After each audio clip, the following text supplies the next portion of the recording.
Delighted to welcome my next guest to the show. Very early start for the Home Secretary, Priti Patel. Good morning to you. Julia, good morning. Good morning. Thank you very much indeed for joining us. Now, today, you, along with Matt Hancock, the Health Secretary, of course, he's currently self-isolating after being pinged by his COVID app. You are launching a new £148 million campaign to target the illegal drugs trade. What's it going to be spent on? That's right, Julia, and thank you. It's going to be spent on tackling county lines, which has been a mission of this government over the last year, but also doing something that, quite frankly, we've not done enough on, which is focusing on drug treatment services to stop reoffending. So I also have £80 million for drug treatment services, which is the largest increase in drug treatment funding for 15 years. And this is going to be working with local councils. We've got certain projects in 5 areas across the country where we know we've got problems with drug supply, but also drug addiction. And I've been working in my department over the last 12 months with the incredible Dame Carol Black, who's been doing a great deal of work looking at the root causes of addiction, but also a real analysis of some of the supply issues, which, you know, I work with my law enforcement policing partners with every single day. Well, indeed. I mean, and again, we know that this is actually blighting a lot more lives than perhaps a lot of people who are not touched by it actually really understand, particularly those children, of course, who are very vulnerable to the county line gangs when they're out of school. Are you concerned that we're going to see a growth in exploitation of young people with so many young people not in school? I've seen children when I've been on my way home from work, just in the streets when they're supposed to be having Zoom lessons at home. Are you concerned that this lockdown is going to lead to a greater number of children drawn into this criminal activity? Well, this has been my concern from day one, from the first lockdown, which is why we put in a lot of resource around what I call hidden harms, so exploitation of children. And, you know, I've spent a lot of time with law enforcement, the police, National Crime Agency, to understand the way in which young people are preyed upon, actually, by the perpetrators of crime, drug dealers, when kids are cuckooed, when they're used, you know, effectively to transport drugs. And we had some incredible operations last year. I spent a lot of time actually going out myself. If you recall, Julia, we had an operation called Operation Venetic, where drugs, cash, all sorts of seizures were made by the police during lockdown, actually, where criminals were out and about. But there has been support. I should emphasise this because you've asked about young people and protection. There has been a great deal of support, both from education, and I don't just mean from the schooling side of things, but support services, working with partners, working with local councils.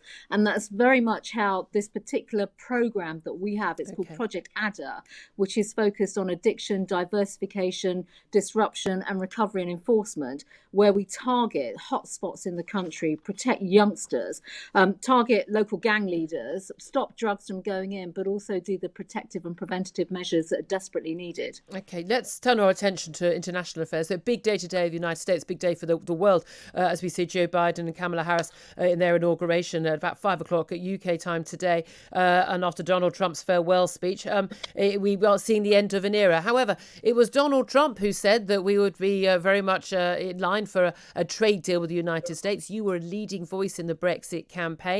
Are you worried about Britain's relations with a Joe Biden White House?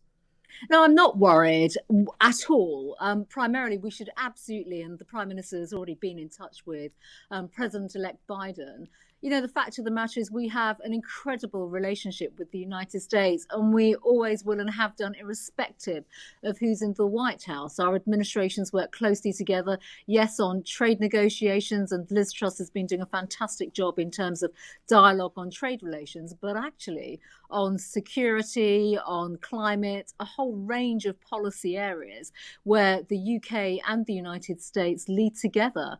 And that will continue, no question about that. So you've got no worries that we are going to be further to the back of a queue for a trade deal with the United States, or does it not matter that we have a trade deal with the United States? We've been able to do trade with them for many years without a trade deal, after all. Well, look, I think first of all, look at the way in which the government over the last 12 months has been securing trade deals around the world, including the trade deal with the European Union. We have an incredible relationship, a very strong relationship. Even during this interim period, we as a government have been working still with the administration in the United States. And trade is important. Of course it is. We believe in global Britain. The Prime Minister is the initiator of the phrase global Britain from the day when he was Foreign Secretary. So, that strengthening of alliances between democracies and our shared democratic values, strengthening the international institutions systems will always continue, and we'll always work with our great ally, the United States, on those issues. What do you make of Theresa May, former Prime Minister's criticism of Boris Johnson, accusing him of abandoning Britain's position of global moral leadership by his decision to, he said, threatening to break international law in Brexit trade talks, and also ending that 0.7% of foreign aid target? What do you make of her criticism of your current Prime Minister?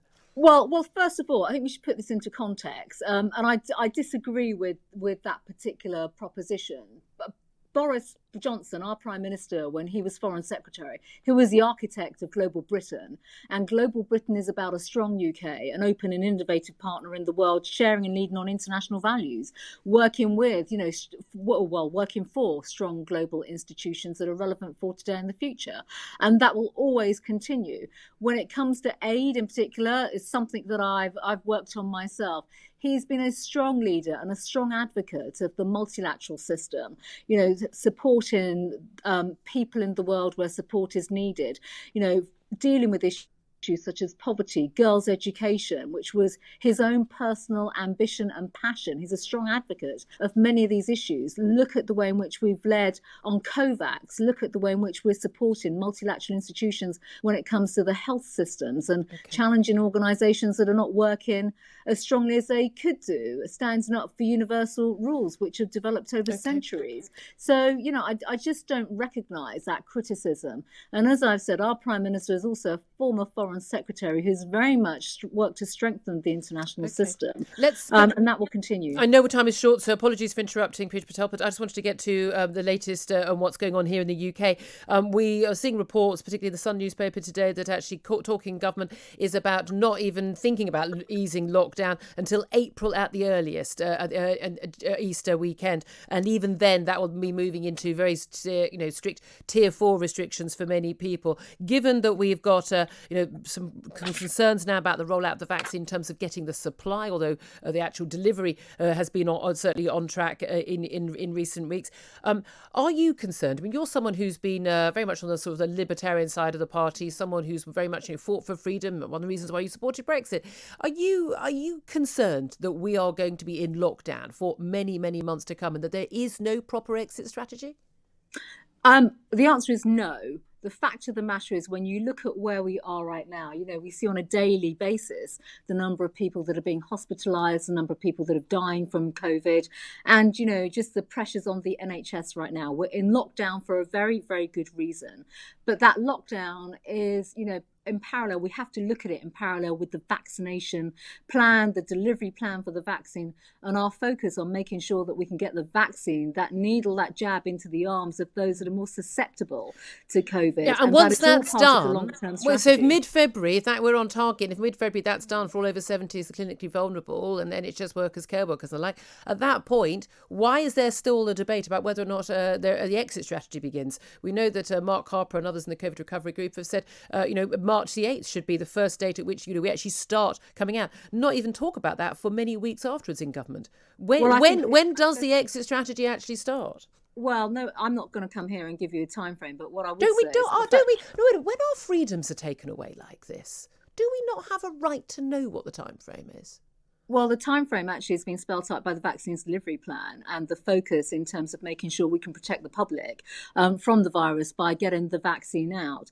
And so March the 8th, when we get the vaccine out to people, of course, that'll eventually allow us to remove many restrictions that we have, sadly we've had to endure for far too long. I mean, we'd all agree on that. But, at this stage, our focus is clearly on making sure we can get the jab into the arms of the priority groups and as many people as we possibly can. But the point of the jab, but with all due respect, Home Secretary, the point of the jab is to save lives, save hospitalisations, overwhelming the NHS and the like, but also to give people their normal lives back, give people their freedoms back. Is there actually a plan in government? Is there actually a date in their minds, a point, a criterion at least, for when that starts to happen? Well, the criteria is being set out in government, and that's not something we're going to provide a running commentary on. But the fact of the matter is we do need to bear in mind the lag with the vaccine as well. Once you have the vaccine, it takes time to build up the immunity as well. We have to bear all that in mind when looking at the long-term approach in terms of easing restrictions. And of course, we're doing all of that, rightly that we do that. But, it doesn't mean we can necessitate a date right now and say, this is on X date, we'll all be out of lockdown and moving back into a tiering system or things of that nature. I don't personally see why it doesn't. I know I'm going to have to let you go because your aides are going to be shouting at me otherwise.